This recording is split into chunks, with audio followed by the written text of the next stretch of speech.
একটু থামুন। এই কথাগুলো আপনার হৃদয়ে আঘাত করবে।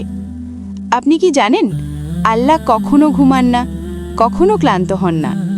একবার হযরত মুসা আলাইহিসসালাম আল্লাহকে জিজ্ঞেস করেছিলেন, ইয়া রব, আপনি কি কোনোদিন ঘুমান?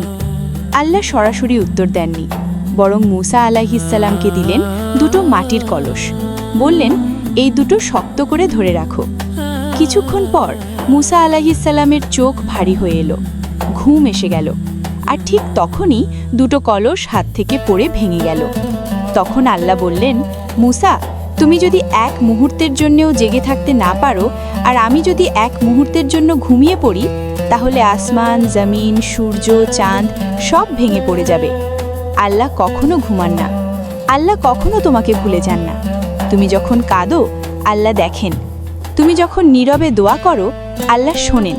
তুমি যখন ভেঙে পড়ো, আল্লাহ তখনই সবচেয়ে কাছে থাকেন। রাতের শেষ প্রহরে আল্লাহ দুনিয়ার আসমানে নেমে আসেন আর ডাক দেন, কেউ আছে যে আমার কাছে চাইবে?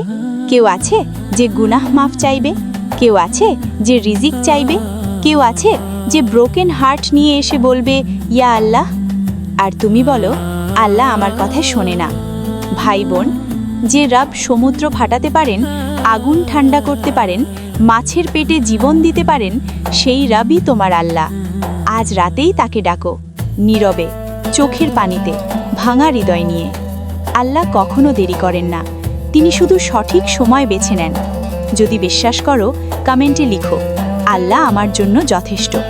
আর এই কথাটা আরেকজনের সাথে শেয়ার করো, হয়তো কারো জীবন বদলে যাবে।